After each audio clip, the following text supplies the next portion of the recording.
Hello, sweet friend. My name is Micah, and in this video, I would like to chat to you about color, specifically about what I have in my watercolor palette. I feel like this thing is featured in almost all of my Journal With Me videos, but I have never taken the time to walk you through which colors I have in here and why. So here we are. I thought it might be really cozy and relaxing to go through here, and I'll swatch these for you, and I'll tell you all about what's in my watercolor palette. So I, in preparation for this video, I had made this spread, and I think it turned out quite cute with the illustration of the palette and all the colors in here, and then I listed out the names. But you know what? I think this is a little small to really showcase the colors, so what's the fun in that in terms of what you're gonna see on screen? So I think we're just gonna take this notebook right here and just do some bigger swatches. What do you think? I think that's better. So we'll zoom you in just slightly, like that, and now the focus, even though I put some stickers on here, doesn't know where to go. We'll see if we want to have that even closer up, but yeah, we'll have to see. All right, so just to get that out of the way, the container, nothing fancy, just your standard. I think a lot of companies have these metal palette setups. Mine is from this company, A Gallo. I had bought some watercolors from them, and so this came with the colors. So that's that, but I think Schmincke has some of these, and yeah, you can get them everywhere. And I think this is a really good size for at home, but I also think this is still compact enough to take it with you. So yeah, there's that. And then overall, I prefer watercolors that tend to be as transparent as I can get them. Now, some shades just inherently have to have a little bit of opacity or a little bit of white in them, and so you know that's that. But because I mostly use my colors, yeah, maybe we do zoom you in a little bit.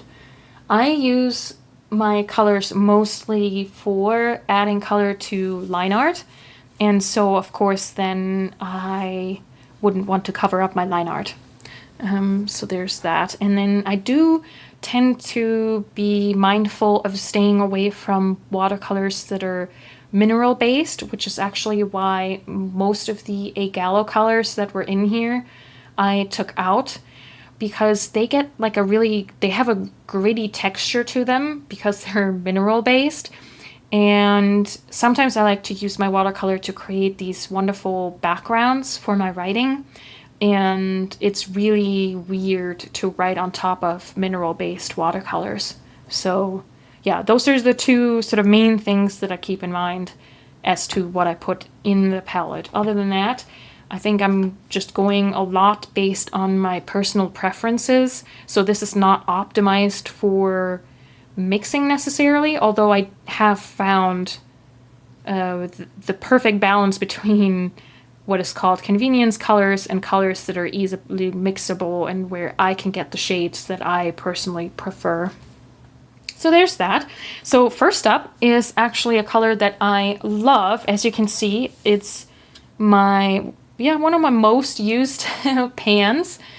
And that is, and I think the pan shows the color really well, this is Palo Santo by the German watercolor maker Julie Maggi. She has a small business, and I will soon have to replace this. I mean, there's some in the corners, of course, and it's this very vanilla-y color, and the reason why I love it is because you can turn almost any color into a nice vintagey color, so it muddies it up just slightly, but it acts almost like cream paper acts. The reason why I like cream paper is the reason why I like this Palo Santo watercolor. And to me, cream colored paper and colors that I can mix based off of this have such a vintage charm, such a, yeah, I don't know, a children's book that you find in the attic. That is kind of the the feeling that I get with these warmer colors and colors printed on cream paper. And so yeah, that's often what I get with the Palo Santo. It's just a way to make things feel nostalgic. And this yellow right here, I think is such a beautiful yellow. On camera, it comes up quite like with a green sheen to it. That is not at all what it looks like in real life. This is actually Turner's Yellow by Schmincke. And I think, yeah, the pan is a little bit better. It's a little bit more vibrant. It's less creamy than that. It has a little bit more of a true yellow orange to it. And yeah, that's again what I liked about this yellow. I prefer warmer leaning shades, so I think this is quite pretty. I might play around with this though, or whether or not I have to put in a more true yellow for mixing purposes. But again, so far this Turner Yellow has been just fine. I don't seem to use it that much. Now this pink right here is Potter's Pink, and I love this shade of pink. It's dusty, like it has a dusty old vibe, right? It looks like something that used to be a bright pink but then has aged over time, so it again creates this nostalgic feeling that I love so very much. And it comes up a little brighter on camera, I would say. It's a little bit more muted, and as you can see, it matches my sweater really well. So obviously, again, I love this color. The only thing about Potter's Pink, and a lot of company make Potter's Pinks. I don't know. This one is from Roman Schmal. I'm not quite sure how you pronounce the name. And most Potter's Pinks, I don't know where the S's go, but this color sometimes can be hard to wet. So that's just one thing. And I think this is also mineral based, which is why it gets these grainy things in there, which obviously looks really interesting. You know, the color is alive, which is something that I just love about watercolor and inks so much compared to, say, markers or gouache or acrylics, is that, yeah, there's so much going on. There's so much to explore in their texture, and that you get even in a swatch like this, you get the intensity right here, but then they get lighter over there, and it just so inviting. It talks to you. And so yeah, I don't know, I really like it. This is a bright pink. This is Ruby Red from Schmincke, and this one is one of my mixing colors. I use that a lot, so this is my stand-in for a magenta in terms of mixing colors. So yeah, that's really cool. I rarely use that on its own. Similarly, although no, I think this one I do also use on its own. This is Perylene Maroon. This is by Graham, M. Graham, the watercolor brand. They make honey-based watercolors. And this is really nice to get darker shades, but even on its own, it's this really interesting brown that is very red-leaning. It's between a red and a brown. It reminds me of Wilted Roses. It comes up a lot more red on camera right now than it is in real life. But yeah, I find this really almost like a heartbreaking brown. Yeah, and again, it's dark, but it's not too dark. Maybe I'll show you the pan too, in case that is helpful to sort of estimate what the color is. And as you can see here, I'm also not very careful with my pans like I will when I mix. I do go into different colors. I feel like most of my work is, or most of how I use my watercolors is in my journals or in my sketchbooks. So I'm not too concerned or too fussed about pigment purity, you know? And I think too, if you're someone who wants to try or starting out with watercolor and wants to play around in their journals, for one, that's such a great way to get used to watercolors and to your palette. And I think there's something to be said about the quality of color and pigment that you get for your money. You can tell eventually that you've spent more money on a pigment because you get better color payoff on the page, but also don't get too much influenced by professional artists and what they, for example, spend on their tubes, because, you know, if you're just working on a small scale journal spread, you know, I think student grade watercolor is just fine for this.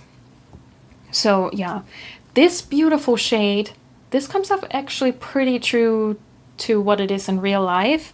Isn't that gorgeous? Look at this. This is the most soft periwinkle blue leaning lavender. This is labeled as lavender, but you know what I mean with the periwinkle influence in there?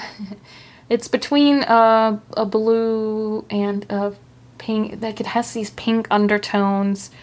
This separates really beautifully while it dries too. I love this for mixing too, which is really interesting. I would have never thought that. I always thought this is gonna be like a convenience color, this beautiful for sweaters or for soft skies, you know, anything soft and fluffy, where you want to have also something going on with the pink in there. And I feel like too, the pink helps it, again, push it towards the warmth that I like in colors so much. But yeah, I find this actually pretty versatile for mixing. And this is from another small creator, Watercolor Candy Shop. I won this actually in a giveaway. So yeah, really, really nice. And I think this one was an oopsie batch where something about this color wasn't what it usually is like, but I love this. So I'm going to be really, really sad when this is gone.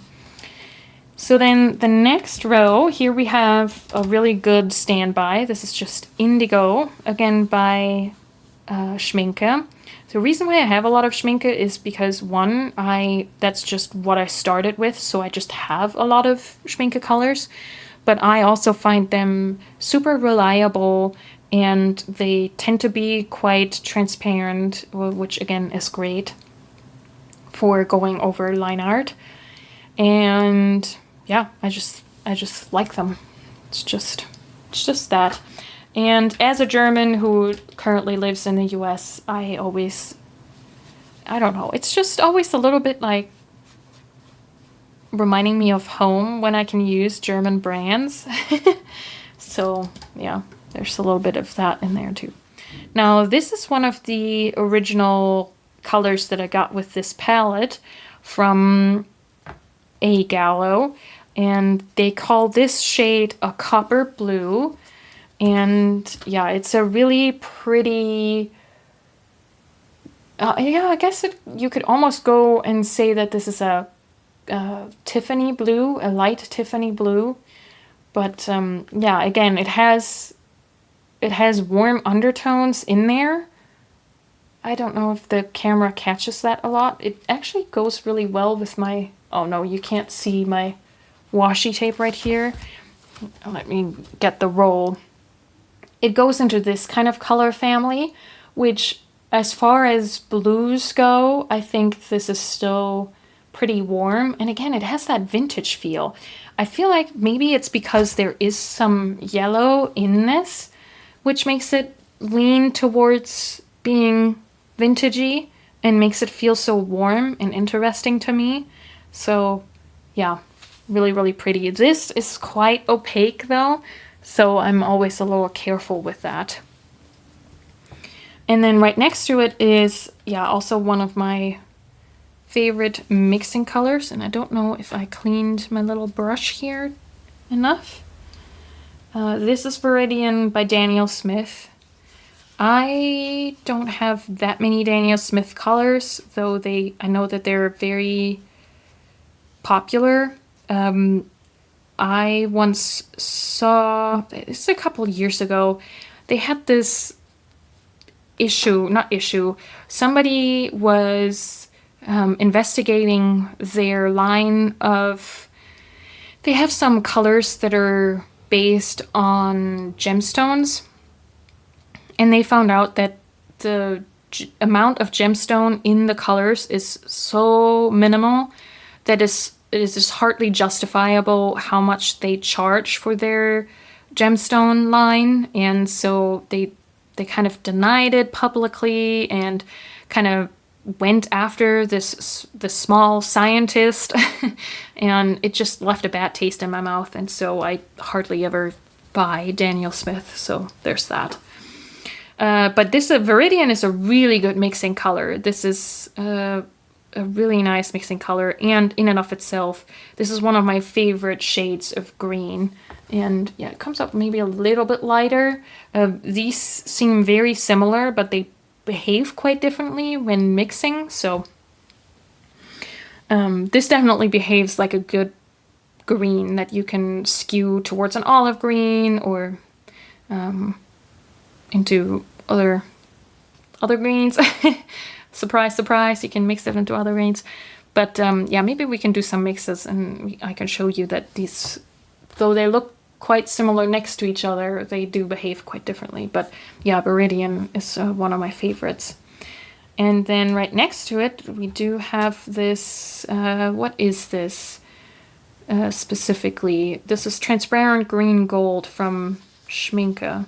This is one of my newer editions. So as you can see, it's this, yeah, it's between like a green gold and a very light, bright olive green. So I just wanted this to be able to have a warmer green right out of the gate that I can make darker with some blue in there or just leave as is, which is very handy. Yeah, it's fresh grass. Yeah, it brings a lot of freshness.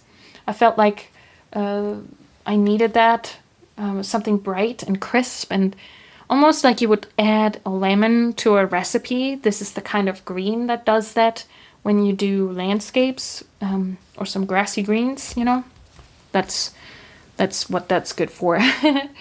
And then right next to it, we have Hooker's Green. And yeah, I don't know. I feel like I don't use this all that much, and this would potentially be the green that I would take out if I do decide to add one more blue.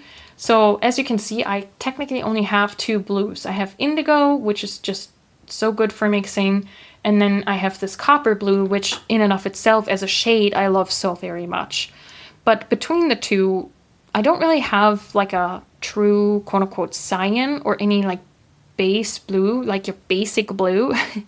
And sometimes I feel like I miss that a little bit.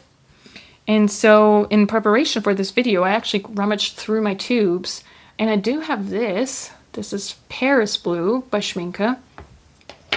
And I ended up putting like a little dollop right here to try it out and see if I want to create a pan. So yeah, I'll see about that. So I think Hooker's Green might be the one that gets swapped out in that case, but we'll see. I just think that in terms of mixing, I think Viridian might be just doing the same job as the Hooker's Green, even though obviously it's more green right out of the gate, but there's nothing too exciting happening with this, so we'll see about that one. And then right next to it, we have, this is Brilliant Pink by Michael Harding. This is such a cute pink. This is a true bubblegum pink, I would say. And this is one of those shades where I understand that it needs to have some, that it has some opaqueness just simply to make it a little bit more pastel-y. And I'm hoping, yeah, I think you can tell between the brilliant red right here, which is pretty transparent, and the brilliant pink, you can see this is very, still has a lot of saturation, where this is already just right out of the gate a little bit more pastel-y, and that's because of the white in there. But one has to be careful with that because, again, if you go over your lines, it takes away from the lines a little bit. But yeah, I think that's quite charming. And the Michael Harding, I'm really interested in some of his other colors. He has a color that I'm probably gonna buy to fill up my Palo Santo. They're really well formulated. They re-wet really well, and yeah. So, and now we get into this bottom line here is more of my neutrals and browns. And I have quite a few because obviously I like to draw cats. And so I've been trialing some browns for fur and things. And some of this has already proved itself very handy, and some other things I might still be looking out for some other colors. So, but first up, we have this transparent yellow oxide from Daniel Smith, which is a really nice yellow-leaning neutral, almost like a, I think I have this instead of a natural sienna color, because it's more transparent than sienna colors tend to be. And on camera, yeah, again, it has a little bit of a green sheen to it. I don't know. Maybe it's the grass from outside the window that is giving some of these colors these weird tinges. But it's a lot more of a natural looking yellow brown. So it's this one right here. Yeah. Also very good in mixes because it's so transparent. Very good for muddying up colors and giving them a little bit of a I've been around for a while look, which I like about colors so much. Like the creaminess, the cream paper look, but also used colors, if that makes any sense, if you know what I mean. Like colors that aren't fresh, but they have been, again, like printed in an old book and they've had time to lose some of their shine without necessarily everything looking gray or bleached. But those are the colors that I tend to really go for. And then, yeah, here right next to it, we have Raw Umber by Schminke. And as you can see, these two are quite similar. This is a lot more beigey, though, where this is a lot more like a natural occurring yellow. Yeah, this is a more yellow and this is more actual beige. Both of them, again, good for mixing, good for muddying up colors. And then I also got Burnt Umber, again, to try and find my cat fur colors. This one, it's okay, and I sometimes use it. I feel like it dries a little too chalky for me. I would like to find a brown that is in this realm of a more true brown. A neutral brown, if you will, that has a little bit more life to it, but yeah. And then right next to it is a convenience color that I put in my palette because I thought I would use this all the time, but I actually have found that I like mixing my grays, and I think mixing your grays is a great way to unify your picture that you're painting. Sometimes it's best to just use one of the colors that's already occurring in whatever you're painting and just using that to make a gray, and then the gray and whatever color is already there, they talk to each other rather than going with the mixed gray. But so this might also be a spot that I could use for something else because I'm really not using it all that much. And this is the kind of stuff that just comes from having a setup and using it for a while and really seeing how you use your colors and what you like to do with them.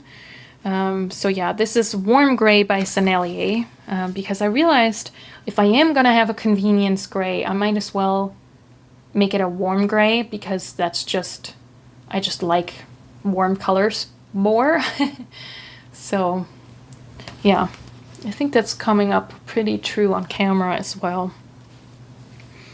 And then right next to it, we have, this is called Transparent Sienna, because again, if I can get a transparent version of a color, I will.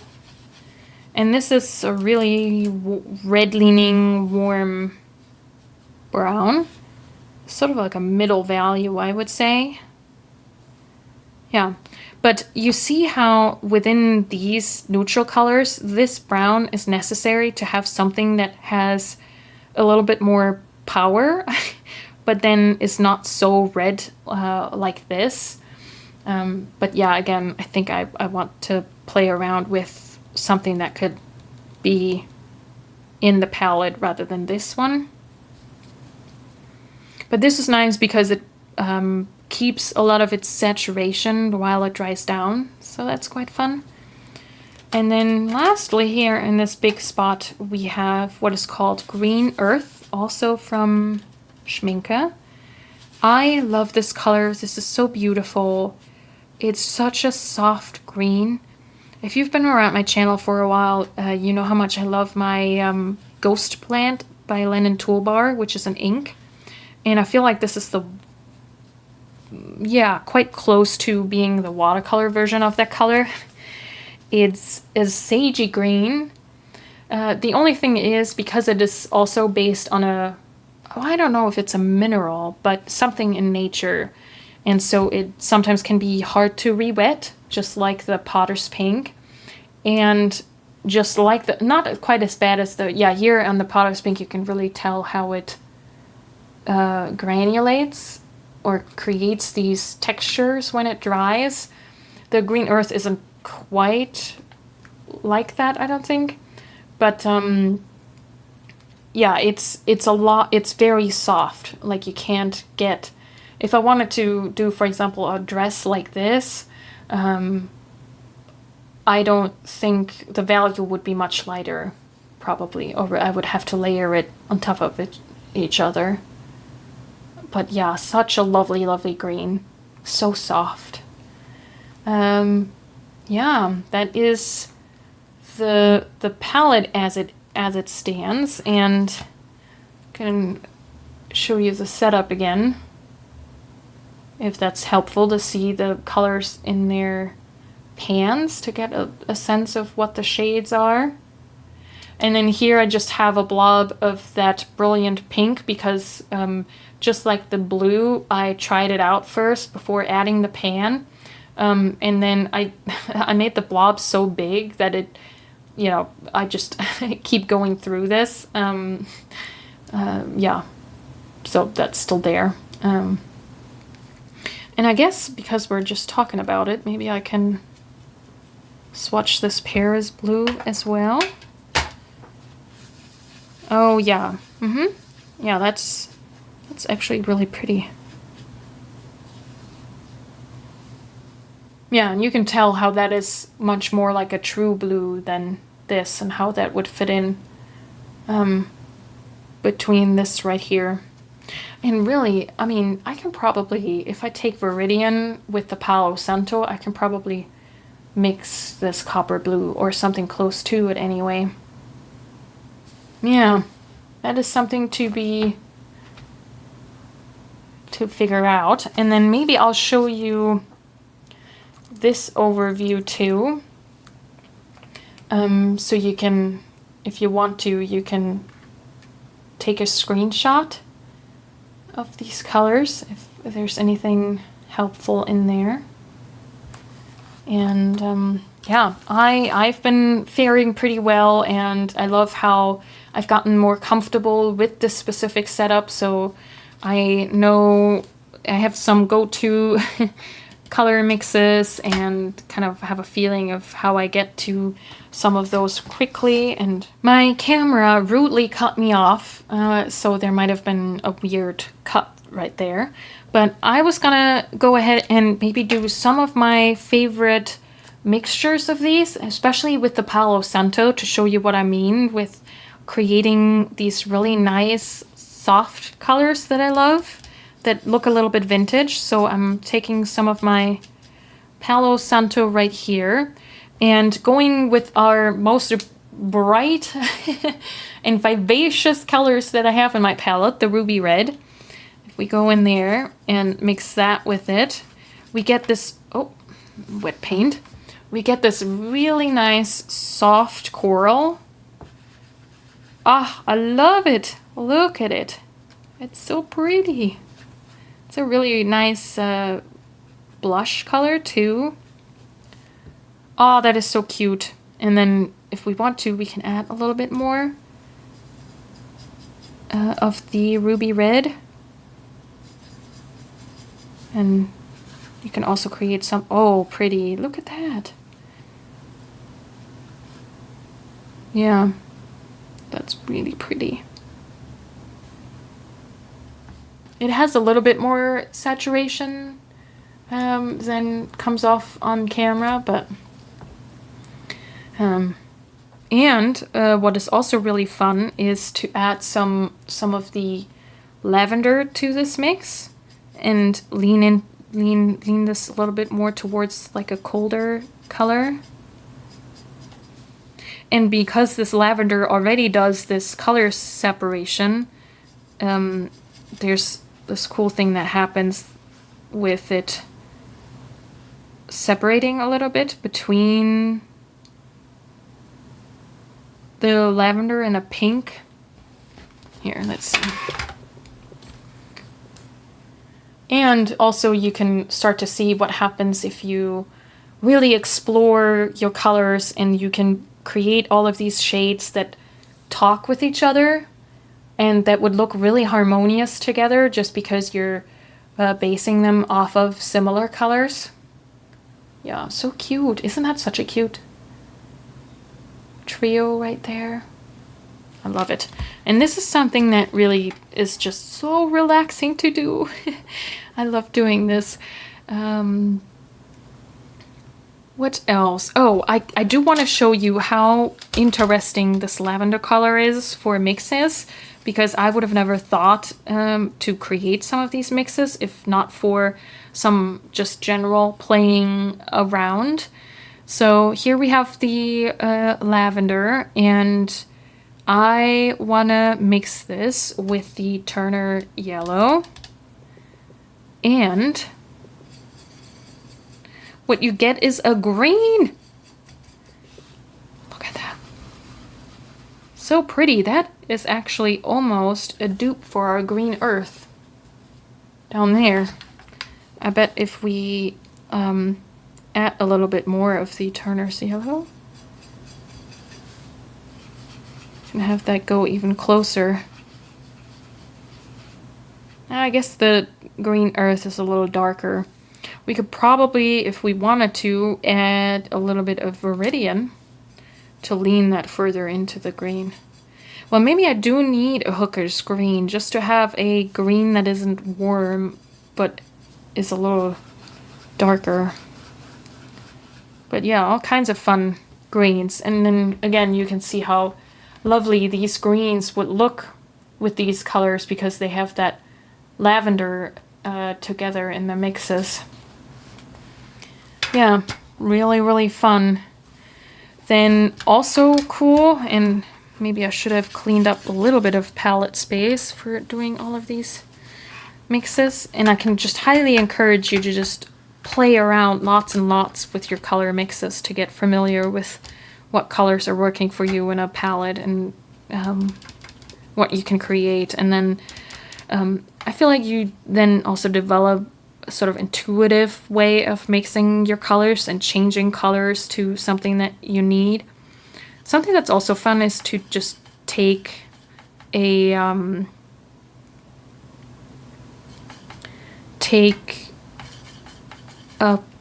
painting and just try and match the colors that you see in the painting. That can be really a fun way to test out your color mixing skills and what you know about your palette. So this is Palo Santo and the copper blue. Yeah, it comes up really light, but that's a really fun color. And let's say we want to make that sing a little bit more. So we add some of this green gold to it. Cute. Yeah, I often also think of the colors that I like as sorbet colors. They always look a little sorbet to me. Yeah. And just for funsies, let's add some of that lavender to that too. Oh yeah, that's interesting. I like that. That's the kind of blue I can get behind. Yeah, I don't know. I could go on and on. Maybe we can do one more gray, maybe? Let's do a gray. Let's do... Here I said I don't feel like I use Hooker's green all that much, and maybe you want to see. So we're doing Hooker's green and maybe some of this yellow oxide. And as you can see, I didn't even clean my brush all that much. And those two together create this really wonderful olivey green. That's already very cool. But then, so opposite of green is red. So if we put some of this Perylene maroon in there, we can, yeah, that's not quite enough, but that is already getting more neutral. Still has quite a bit of green in there. Let's see if we can get that even more to look like a gray. No, it's more red. I feel like I've been able to once get this to be a bit more like a true gray, like a warm gray. But I guess they are leaning a little bit more brown today. Not sure. Pretty though. They look very, again, they look very alive, I would say, if I may say so myself. Yeah. Super pleasant. Yeah, okay. Well, I hope this was relaxing, inspiring, helpful, or at the very least I was able to keep you some company while you were watercoloring maybe in your journals. And if you have any more questions about these colors or about watercolor setups in general, let me know. I've also seen that Traveler's Notebook brought out again their travel and sketch setups, which is really interesting. They do this collaboration with the Art Toolkit, which is these small watercolor palettes that are super slim. Every time they come out with that one, I'm so tempted to get one because they're so sleek, and with that brass color is so pretty. But I don't know, something of this is like, this is such a trusty thing. I know my way around, and of course I could recreate the palette in the smaller Art Toolkit palette, but I would also have to buy some of these colors in tubes because I couldn't put the pants in there, and so I don't know if it's worth the extra cost. And this is still pretty portable, you know. There's hardly a time where this doesn't fit into my bag, to be honest, you know. And sure, the other one is lighter, but yeah, I don't know. We'll see. We'll see if I ever do splurge on that other one. But yeah, I hope this was fun and useful and all that good stuff. And thanks so much for sharing this time with me. And until next time, happy journaling.